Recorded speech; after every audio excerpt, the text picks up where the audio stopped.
Pero syempre bago tayo dumako mga kanyusik sa ating mga may init na balita at mga issue, dito muna tayo sa ating Food for the Soul and Food for the Spirit.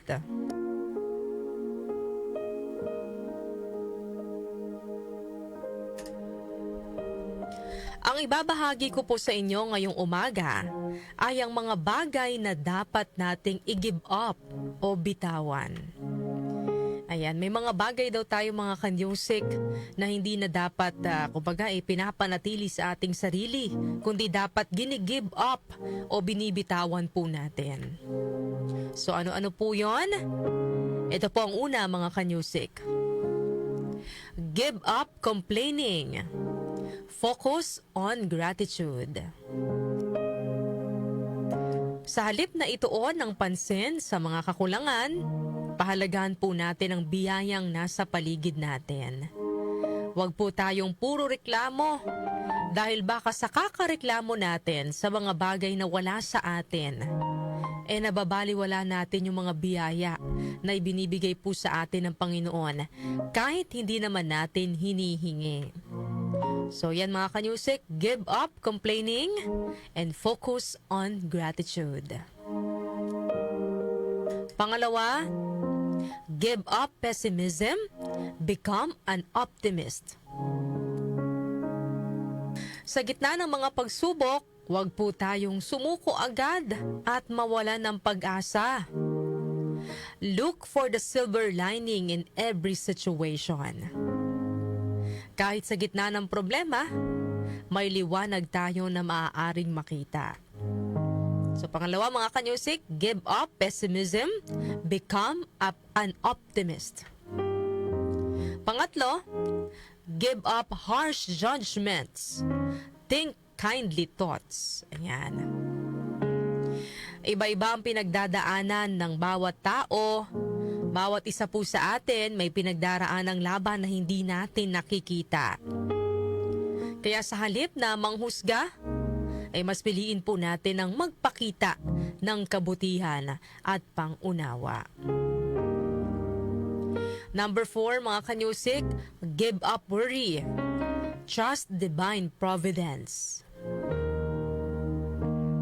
Hindi natin hawak ang mga maaaring mangyari sa bawat araw. Kaya ang tangi lang nating magagawa ay magtiwala sa Panginoon. Let go and let God. Magtiwala tayong hindi tayo pababayaan ng Panginoon. Number 5, mga kanyusik, give up discouragement, be full of hope. Sabi nga nila, tomorrow is another day. Kung nabigo ka ngayon, kung maraming hindi magagandang bagay yung nangyari sa araw mo, bawi na lang ulit bukas mga kanyusik. Huwag tayong mawalan ng pag-asa. Ang bawat araw na dumarating ay may hatid na panibagong pagkakataon sa atin. Number 6, give up bitterness. Turn to forgiveness.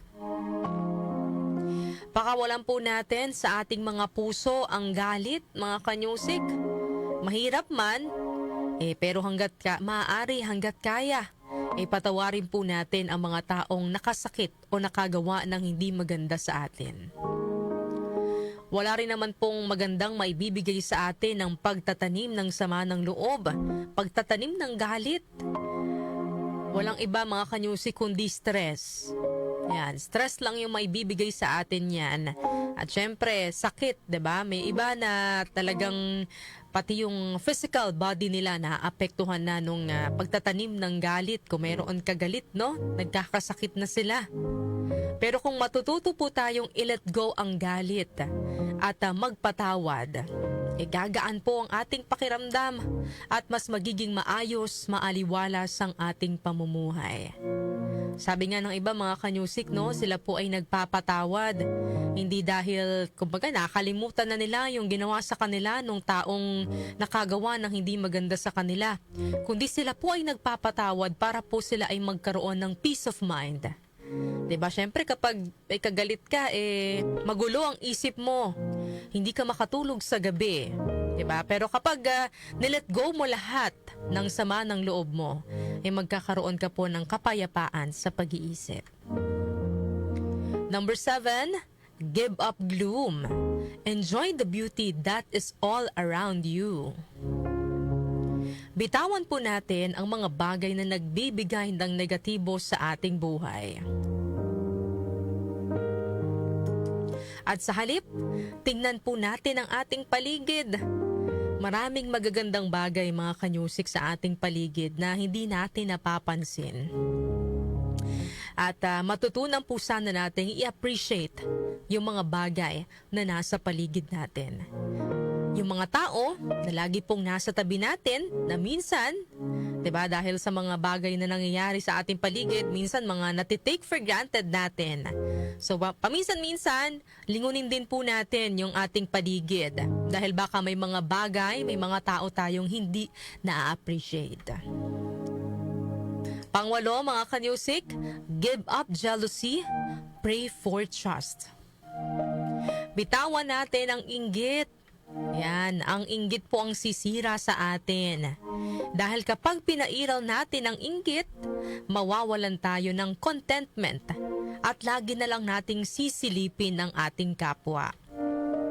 Sa halip na mainggit sa iba, maging masaya na lang din po tayo sa achievement ng ating kapwa. Baka panahon nila ngayon, mga kanyusik. Sabi nga, panahon lang yan. Baka bukas, ikaw naman.